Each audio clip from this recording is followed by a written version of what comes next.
فاسد نیت کا ثمرہ۔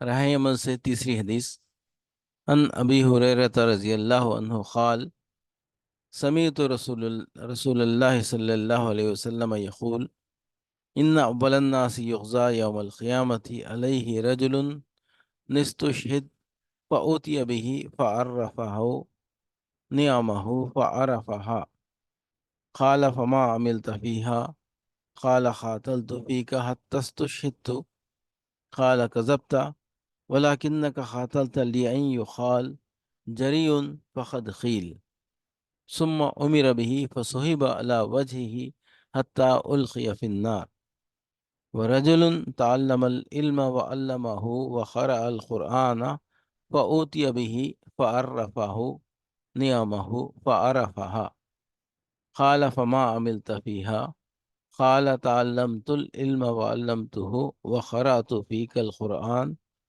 قال كذبت ولكنك تعلمت ليقال هو عالم وقرأت القرآن ليقال هو قارئ فقد قيل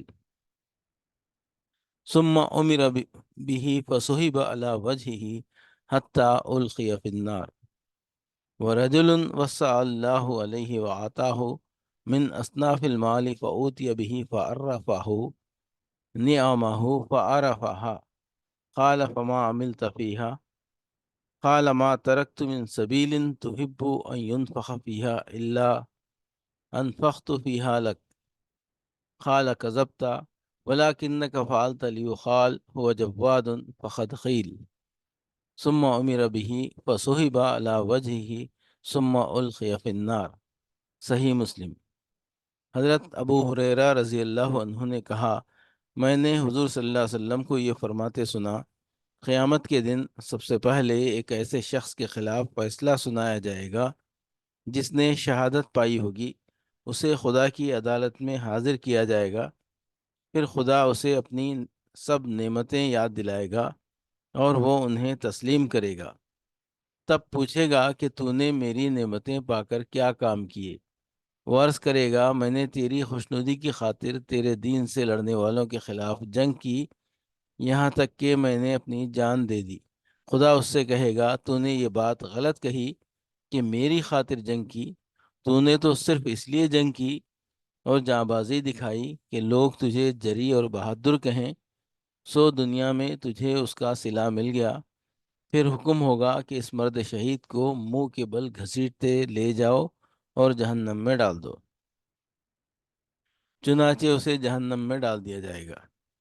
پھر ایک دوسرا شخص خدا کی عدالت میں پیش کیا جائے گا جو دین کا عالم و معلم ہوگا، اسے خدا اپنی نعمتیں یاد دلائے گا اور وہ انہیں تسلیم کرے گا۔ تب اس سے کہے گا، ان نعمتوں کو پا کر تو نے کیا عمل کیے؟ وہ عرض کرے گا، خدایا، میں نے تیری خاطر تیرا دین سیکھا اور تیری خاطر دوسروں کو اس کی تعلیم دی اور تیری خاطر قرآن مجید پڑھا۔ اللہ تعالیٰ فرمائے گا، تم نے جھوٹ کہا، تم نے تو اس لیے علم سیکھا تھا کہ لوگ تمہیں عالم کہیں، اور قرآن اس غرض سے تم نے پڑھا تھا کہ لوگ تمہیں قرآن کا جاننے والا کہیں، سو تمہیں دنیا میں اس کا صلہ مل گیا۔ پھر حکم ہوگا کہ اس کو چہرے کے بل گھسیٹتے ہوئے لے جاؤ اور جہنم میں پھینک دو۔ چنانچہ اسے گھسیٹتے ہوئے لے جا کر جہنم میں پھینک دیا جائے گا۔ اور تیسرا آدمی وہ ہوگا جس کو اللہ نے دنیا میں کشادگی بخشی تھی اور ہر قسم کی دولت سے نوازا تھا۔ ایسے شخص کو خدا کی جناب میں پیش کیا جائے گا اور وہ اسے اپنی سب نعمتیں بتائے گا، اور وہ ساری نعمتوں کا اقرار کرے گا کہ ہاں یہ سب نعمتیں اسی دی گئی تھیں۔ تب اس سے اس کا رب پوچھے گا، میری نعمتوں کو پا کر تو نے کیا کام کیے؟ وہ جواب میں عرض کرے گا، جن جن راستوں میں خرچ کرنا تیرے نزدیک پسندیدہ تھا، ان سب راستوں میں میں نے تیری خوشنودی کے لیے خرچ کیا۔ اللہ تعالیٰ فرمائے گا، جھوٹ کہا تو نے یہ سارا مال اس لیے لٹایا تھا کہ لوگ تجھے سخی کہیں، سو یہ لقب دنیا میں مل گیا۔ پھر حکم ہوگا کہ اس کو چہرے کے بل گھسیٹتے ہوئے لے جاؤ اور آگ میں ڈال دو۔ چنانچہ اسے لے جا کر آگ میں ڈال دیا جائے گا۔ اوپر کی تینوں روایتیں جس حقیقت کو وضاحت سے سامنے لاتی ہیں وہ یہ ہے کہ آخرت میں کسی نیک کام کی ظاہری شکل پر کوئی انعام نہیں مل جائے گا، وہاں تو صرف وہی کام اجر و ثواب کا مستحق ہوگا جس کو خدا کی خوشنودی کے لیے کیا گیا ہوگا۔ بڑے سے بڑا نیکی کا کام اگر اس لیے کیا گیا ہے کہ دوسرے اس سے خوش ہوں یا لوگوں کی نگاہ میں اس کی وقت بڑھے، تو خدا کی نگاہ میں اس کی کوئی وقت نہیں، آخرت کے بازار میں اس کی کوئی قیمت نہیں۔ ایسا عمل خدا کی میزان میں کھوٹا بلکہ جعلی سکہ قرار پائے گا۔ نہ ایسا ایمان وہاں کام آئے گا اور نہ ایسی عبادت۔